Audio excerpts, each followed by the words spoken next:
नमस्कार, बहुत स्वागत है आपका। हिंदी खबर देख रहे हैं आप और मैं हूं आपके साथ श्रेया दीक्षित। भारतीय जनता पार्टी ने अपने नए राष्ट्रीय अध्यक्ष का ऐलान कर दिया है। बिहार सरकार में मंत्री नितिन नवीन को पार्टी का नया कार्यकारी अध्यक्ष नियुक्त किया गया है। ऐसे में जेपी नड्डा के बाद अब पार्टी की जिम्मेदारी वही संभालेंगे। बिहार सरकार में मंत्री नितिन नवीन को बीजेपी के नए कार्यकारी अध्यक्ष बनाए जाने पर प्रधानमंत्री नरेंद्र मोदी ने उन्हें बधाई दी। प्रधानमंत्री मोदी ने कहा कि नितिन नवीन जी ने एक कर्मठ कार्यकर्ता के रूप में अपनी पहचान बनाई। वे एक युवा और कर्मठ नेता हैं जिन्हें संगठन का काफी अनुभव है। बिहार में विधायक और मंत्री के रूप में उनका कार्यकाल प्रभावशाली रहा। इसी पर चर्चा करेंगे, लेकिन उससे पहले कुछ प्रतिक्रिया।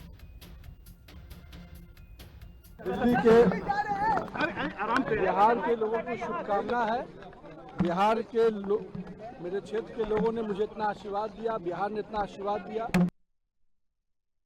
सौभाग्य है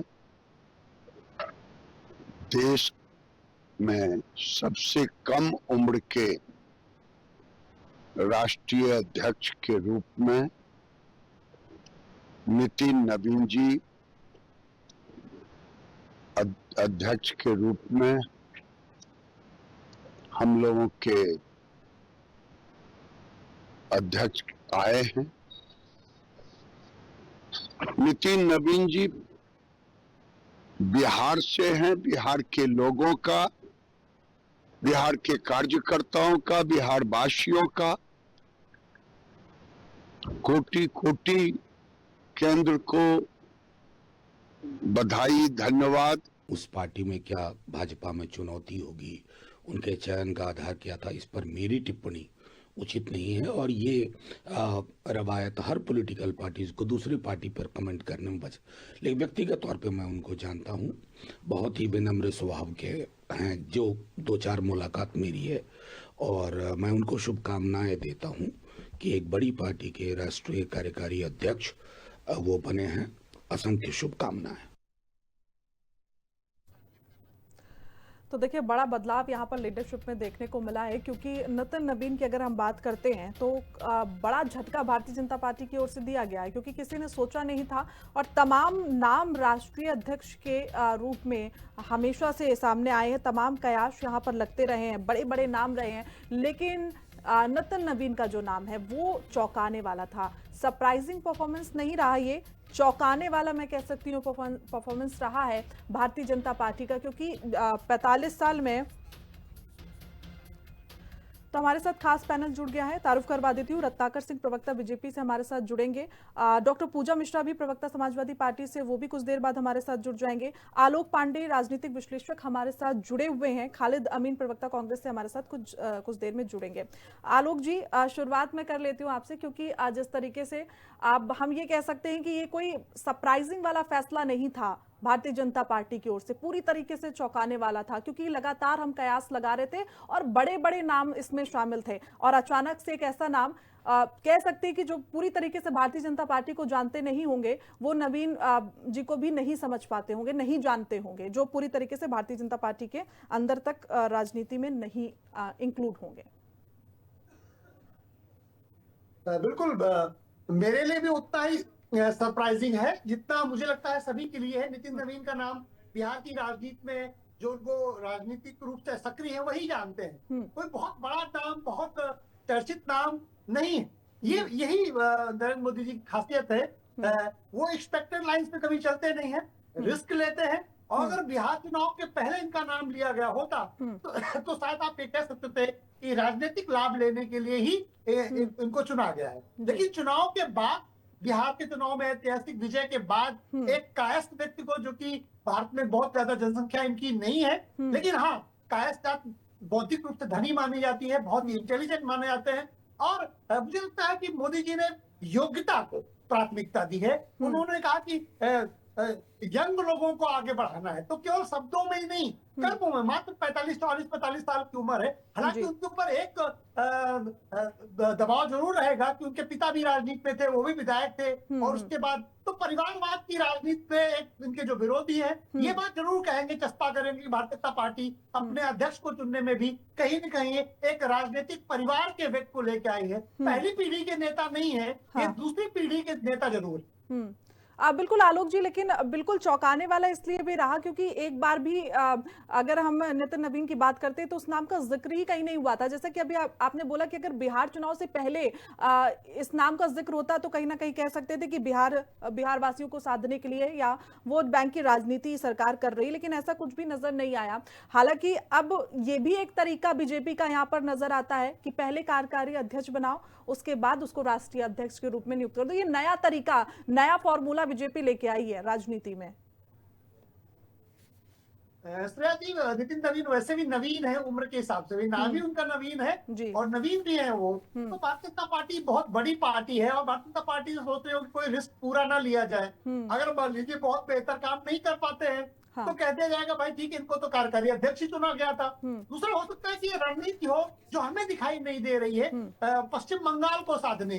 पश्चिम बंगाल में कायस्थों का बहुत दबदबा है वहां की समाज में, वहां की राजनीति में। और पश्चिम बंगाल, क्योंकि भारतीय जनता पार्टी और नरेंद्र मोदी जी निखालिस योग्यता के आधार पर नहीं देता, कुछ कितना भी ईमानदारी से चले, हमारे जैसे विश्लेषक तो कुछ न कुछ तो उसमें राजनीति ढूंढेंगे। तो राजनीति ये है कि पश्चिम बंगाल का जो चुनाव है उसमें कायस्थ भारतीय जनता पार्टी से उस तरह से नहीं जुड़ पा रहा है। तो क्या भारतीय जनता पार्टी ने बंगाल विजय के लिए बिहार से, जो बिहार में एक ऐतिहासिक संदेश मिला है, बिहार से बंगाल का निशाना लगाएगी और नितिन नवीन क्या बंगाल के कायस्थों को जो बुर्जुआ वर्ग है उसको भारतीय जनता पार्टी से जोड़ने में क्या भूमिका निभा पाएंगे, ये देखने वाली बात। बिल्कुल, हमारे साथ रत्नाकर सिंह भी जुड़ गए हैं, उनका भी रुख कर लेती हूँ। रत्नाकर जी, सबसे पहले तो आप लोगों को शुभकामनाएं, क्योंकि भारतीय जनता पार्टी को राष्ट्रीय अध्यक्ष मिल चुका है, कार्यकारी अध्यक्ष, और ऐसे में प्रयोग करने में बीजेपी पहली बार नहीं है। प्रयोग हमेशा हम देखते हैं, चाहे वो मुख्यमंत्री के चेहरे पर रही हो या फिर अब हम कार्यकारी अध्यक्ष के रूप में कर ले। सबसे युवा नेता आपने चुना है, ऐसे में जनजी को साधने की कोशिश की जा रही है क्या? निश्चित रूप से श्रेया जी, देखिए जिस तरह से नितिन नवीन जी का चयन हुआ है, यह अपने आप में दर्शाता है कि अभी तक का सबसे युवा जो है वो राष्ट्रीय अध्यक्ष हमारे भारतीय जनता पार्टी के अभी तक पूरा कार्यकाल देख लिया जाए तो चुने गए हैं।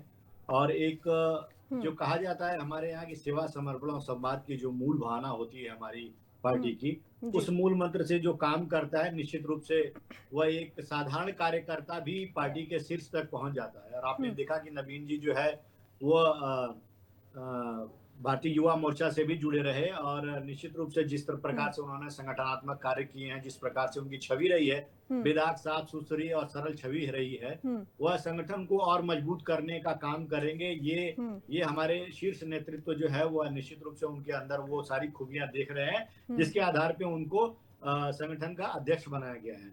देखिए, ये एक बहुत बड़ा संदेश है युवाओं को, जो भारतीय जनता पार्टी से जो विश्व की सबसे बड़ी पार्टी है और सबसे बड़ी पार्टी होने के नाते जो एक जिम्मेदारी होती है, ये सबसे बड़ी जिम्मेदारी जो उनको दी गई है। निश्चित रूप से आने वाले वेस्ट बंगाल का जो चुनाव है या उत्तर प्रदेश का जो चुनाव है या उनके कार्यकाल में जितने भी चुनाव होंगे, वो एक बड़ी जवाबदेही भी उनकी तय करेगी। और युवाओं का एक बहुत बड़ा संदेश है। संदेश ये है कि हमारे यहाँ पार्टी में हर वर्ग के लोगों को, हर उम्र के लोगों को तरजीह दी जाती है, चाहे वह युवा हो, बुजुर्ग हो। देखिए, युवा एनर्जी और बुजुर्गों के अनुभव दोनों का जब कॉम्बिनेशन होता है तो निश्चित रूप से वह कॉम्बिनेशन आगे और पार्टी को मजबूत करने का काम करता है। तो जिस प्रकार से नितिन नवीन जी का चयन हुआ है, वह एक युवा एनर्जी के साथ आएंगे, युवाओं को और अपने साथ जोड़ने का काम करेंगे। और अनुभवी नेता तो हमारे पास है ही, तो जिस तरह से रणनीति का निर्धारण करेंगे, निश्चित रूप से आने वाले चुनाव में भारतीय जनता पार्टी की मजबूती और प्रखर रूप से निखर कर आएगी।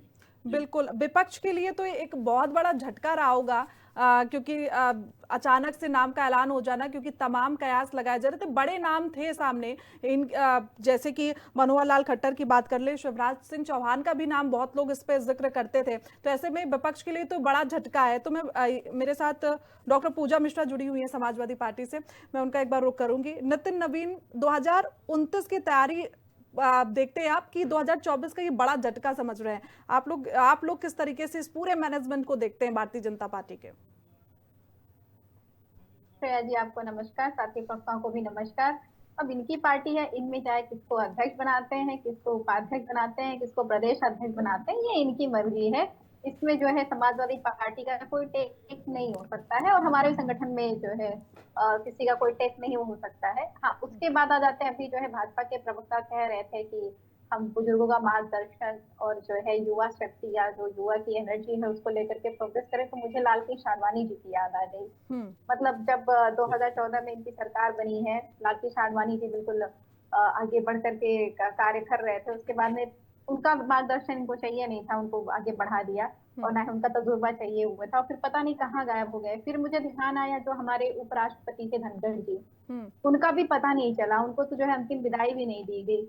तो आपको लगता नहीं है श्रेया जी कि जब आप कह रहे होते कि बुजुर्ग का अनुभव, युवाओं की शक्ति, तो ये समझ में नहीं आता कि ये लोग कौन थे जिनको आपने कब कहाँ गायब हो गए पता ही नहीं चला, और काफी इतिहास रहा और इनके साथ में तो एक्सपीरियंस बहुत ज्यादा था। बाकी इनकी इच्छा है, जिसको चाहे उसको प्रदेश अध्यक्ष बनाए, जिसको चाहे वो राष्ट्रीय अध्यक्ष बनाए, चाहे कार्यवाहक अध्यक्ष बना ले, इससे समाजवादी पार्टी का कोई लेना देना नहीं है। हाँ, अगर आप ये कहते हैं कि इससे किसी पार्टी को इम्पैक्ट पड़ने वाला नहीं, अगर आप धरातल पे आकर के काम करेंगे तो हो सकता है कि इम्पैक्ट पड़े। धरातल पे आप नहीं है, जनता के बीच में आप नहीं है, मास एजुटेशन उत्तर प्रदेश के कोने कोने में चल रहा है। अभी आपको पता ही होगा कि यूपीपीएससी को लेकर के छात्र अभ्यर्थी इलाहाबाद में आज से आंदोलनरत हैं, और 14 नवंबर को भी वो आंदोलनरत थे जिसमें आपने वाटर कैनन चलाए थे, आपने आंसू गैस छोड़े हुए थे, और अभी वो फिर आज से आंदोलनरत हो गए हुए हैं। तो आप धरातल की सच्चाई देखिए कि धरातल की सच्चाई में आप संगठन में एक और रिक्वेस्ट रहेगी रत्नाकर जी से, अगर है तो इनके नए प्रदेश अध्यक्ष बने हैं पंकज चौधरी उत्तर प्रदेश के। इनकी महिला मोर्चा की जो एक महिला थी, उसने पहले जो इससे पहले भूपेंद्र चौधरी जी थे, उनके सामने गुहार लगा रही थी कि शोषण होता है महिलाओं का संगठन में, आप सुनिए। उसको कमरे में बैठा कर तो सुना ही नहीं गया, तो कम से कम पंकज चौधरी से जो है बोलिएगा कि उस महिला की गुहार सुन ले, आपकी जो संगठन में महिलाएं हैं उनकी आवाज तो कम से कम आपके संगठन में सुना जाए। बाकी आप चाहे 29 की तैयारी करें, चाहे आप 27 की तैयारी करें, जनता ने आपको नकार दिया हुआ है। अगर ये डाका ना डाले ना, चोरी ना करे ना, तो कब का जनता आपको तमाचा मार करके बाहर निकाल दी होती सरकार से। ठीक है, रत्नाकर साहब कुछ कहना चाह रहे हैं, उसके बाद मैं खालिद जी के पास जाऊंगी। ठीक है रत्नाकर साहब। श्रेया जी देखिए, अभी पूजा जी कह रही थी, किसी महिला के बारे में कह रही थी कि उन्होंने ये क्या किया है, सुन लेना चाहिए। देखिए, महिलाओं का सम्मान भारतीय जनता पार्टी में हमेशा से हुआ और महिलाओं के लिए भी हमने बहुत सारे कृत किए हैं, कार्य किए हैं। इसी संविधान जो है में संशोधन करके महिलाओं को भी आरक्षण देने का काम भारतीय जनता पार्टी ने किया है। महिलाओं का सम्मान हम करते हैं, लेकिन इनकी पार्टी में क्या होता था आप भी जानती हैं, बच्चे हैं, बच्चों से गलतियां हो जाती है, इस तरह का तो वक्तव्य कोई अपराध होने के बाद और पार्टी के शीर्ष नेता और मुख्यमंत्री के मुंह से ये इस तरह के बयान निकलते थे, तो लोग जानते हैं कि किसके राज्य में जो है महिलाओं का सम्मान होता है। दूसरी चीज ये नाम ले रही थी लालकृष्ण आडवाणी जी की, तो इनको शायद मालूम नहीं है कि भारतीय जनता पार्टी में बुजुर्ग नेताओं के लिए एक मार्गदर्शक मंडल जो है वो बनाया गया है, जहाँ पे उनको रखा जाता है और उनके अनुभवों को निश्चित रूप से कोई भी बड़ा निर्णय लेना होता है तो उनके अनुभवों को शेयर किया जाता है। ये आपकी जानकारी के लिए बता दूं। तीसरी चीज मैं कहना चाहूंगा, ये बुजुर्गों की बात कह रही थी, कहती है कि बुजुर्गों को सम्मान नहीं मिलता। भाई, आपकी पार्टी में अखिलेश यादव ने अपने पिता जो बुजुर्ग थे उनको सम्मान दिया कभी? उन्होंने तो जबरदस्ती उनसे पार्टी का अध्यक्ष पद ले लिया और भरे मंच से जिस तरह से माइक छीन करके और धक्का देने का काम किया, वो तो सारा देश ने देखा, सबने देखा कि किस तरह से औरंगजेब वाली जो है संस्कृति को अपनाए हुए है। अपने पिता की हत्या करने के बाद जैसे मुगल शासन लेते थे, उसी तरह से अखिलेश यादव ने अपने पिता को जबरदस्ती अध्यक्ष पद से हटा करके और अध्यक्ष बने। तो बुजुर्गों को कौन सम्मान देता है, कौन अपमानित करता है, ये देश भली भांति जानता है। जी ठीक है, मैं खालिद जी के पास ले आती हूँ हमारे साथ। बिल्कुल पूजा जी, मैं आती हूँ वापस, खालिद जी का रुख कर लेती हूँ एक बार। खालिद जी, सबसे युवा राष्ट्रीय अध्यक्ष के तौर पर नितिन नवीन जी को चुना गया और ऐसे में बीजेपी का एक नया एंगल भी देखने को मिला। अगर हम कांग्रेस पार्टी का स्टैंड समझने की कोशिश करें तो क्या होगा अब इस पूरे मामले में? श्रेया जी, कल मैंने ये नोटिफिकेशन पढ़ा था, लेकिन उसमें मुझे जहां तक दिखा था वो कार्यकारी अध्यक्ष की बात हो रही थी, राष्ट्रीय अध्यक्ष की बात नहीं हो रही। इतिहास रहा है ना खालिद साहब, ये तो भारतीय जनता पार्टी का इतिहास रहा है कि जब भी कार्यकारी अध्यक्ष के रूप में चुना जाता है उसके बाद वो राष्ट्रीय अध्यक्ष बन जाता है, इसलिए हम इसे राष्ट्रीय अध्यक्ष के तौर पर ही देख रहे हैं। नहीं, इसको देखिए, जब आपके देखने से नहीं होगा, जब जिस पद पे जिसको दिया जाता है, बनाया जाता है, तभी वो उस पद का होता है। अभी वो कार्यकारी अध्यक्ष बने हैं तो हमें उसके बारे में बात करनी चाहिए। राष्ट्रीय अध्यक्ष नड्डा जी है, जहां तक मुझे समझ में आ रहा है, वो अपने पद से हटे नहीं है। तो अगर वो अपने पद पे हैं तो ये कार्यकारी अध्यक्ष के रूप में काम करेंगे। तो इसमें ऐसा कोई क्रांति नहीं हुआ है। हर पार्टी के संगठन में फेरबदल होते रहते हैं। हाँ, राष्ट्रीय अगर चेहरा बदलता है तब उसका एक विचार विमर्श की बात आती है, लेकिन यहाँ पे मुझे ऐसा कुछ होता हुआ प्रतीत नहीं लग रहा है। एक युवा नेता को मौका दिया है, 45 साल की उम्र है उनकी, 14 राष्ट्रीय अध्यक्ष रह चुके हैं भारतीय जनता पार्टी के पूरे 45 साल की अगर कार्यकाल की हम बात करें, तो इसमें आपको कोई बड़ी बात नजर नहीं आती है? नहीं, बिहार में 45 साल का आदमी तो पॉलिटिकली बहुत ज्यादा मैच्योर हो चुका होता है। तो बिहार के 45 साल के युवा को उन्होंने मौका दिया है भाजपा ने, तो उसके पीछे बहुत बड़ा कारण है कि उनके बिहार का होना। और मुझे गर्व है कि उस तरह के लोग अगर हमारे बिहार से आगे जा रहे हैं और राष्ट्रीय पार्टी की तरफ जा रहे हैं तो कोई दिक्कत नहीं है। तो बिहार का कोई भी नेता अपने उम्र से आगे का सोचता है पॉलिटिकली, और उसका फायदा अगर भाजपा उठाना चाह रही है तो उठाएगी। तो लेकिन आप कह रहे हैं कि नवीन जी मतलब युवा नहीं है, उम्र दराज हो चुके हैं। पॉलिटिकली तो बिहार में आप 15 साल के बच्चे से भी पूछिएगा तो आपको लगेगा कि बहुत ज्यादा मैच्योर पॉलिटिशियन से ऐसे तो भारतीय जनता पार्टी ये भी कहती है साहब कि राहुल गांधी 55 साल के हो गए हैं, फिर भी आप लोग युवा पार्टी बोलते हैं।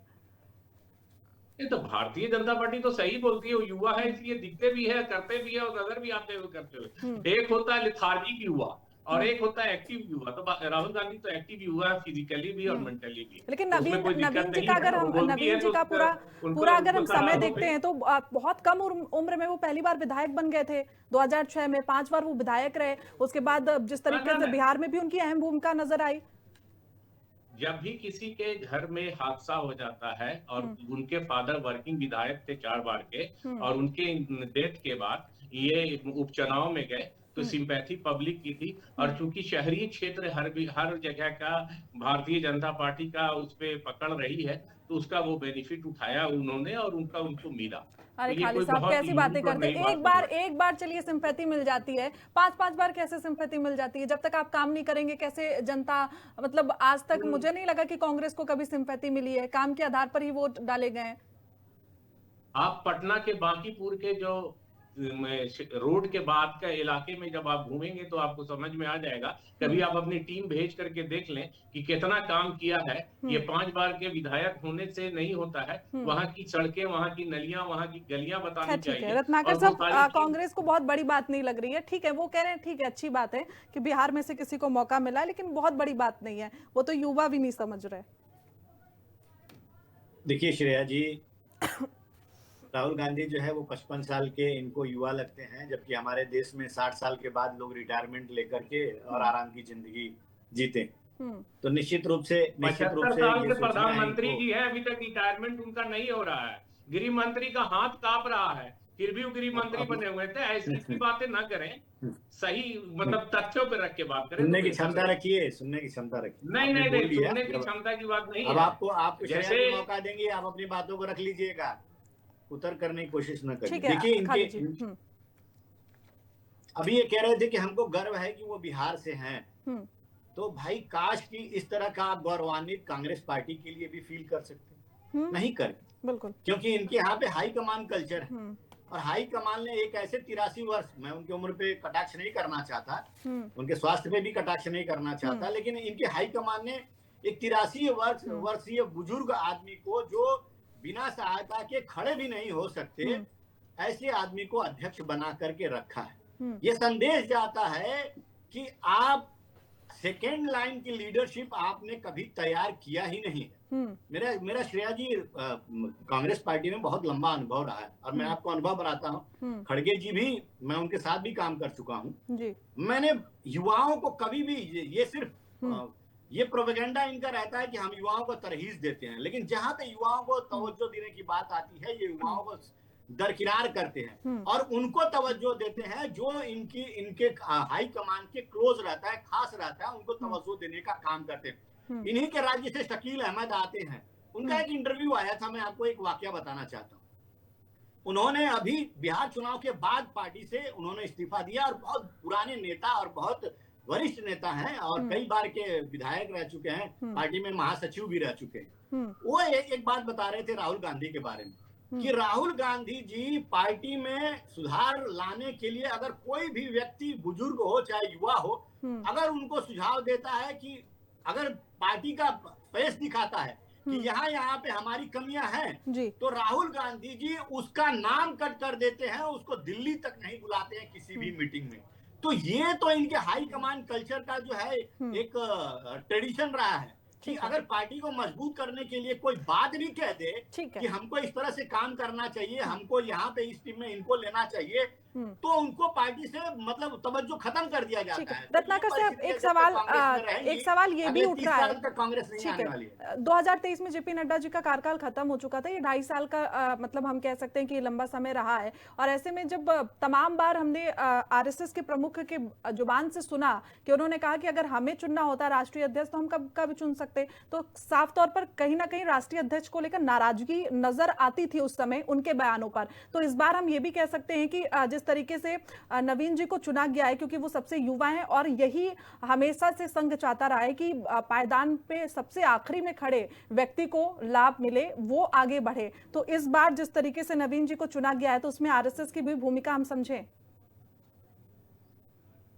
देखिए श्रेया जी, आरएसएस एक अलग बॉडी है और भारतीय जनता पार्टी अपने संगठन का अध्यक्ष चुनने के लिए होल सोल रिस्पॉन्सिबल होती है। निश्चित रूप से वो पैरेटिक बॉडी है, तो हम किसी भी बड़े निर्णय जब भी लेते हैं तो संघ का जो है वह राय शुमारी उसमें जरूर इंक्लूड करते हैं, क्योंकि संघ हमारा पेरेंटिंग बॉडी है और राय शुमारी करने से और पार्टी को किस तरह से संगठन को मजबूत करना है, इससे किसी से भी हम राय शुमारी कर सकते हैं, इसमें कोई आपत्ति नहीं होनी चाहिए। हर व्यक्ति स्वच्छंद है अपनी राय शुमारी करने के लिए। आपत्ति नहीं, बस मैं तो सवाल पूछ रही थी आपसे। ठीक है, मैं खालिद जी का रुख कर लेती हूँ क्योंकि वो कुछ कहना चाह रहे थे। खालिद जी, समय नहीं है, 10 सेकंड।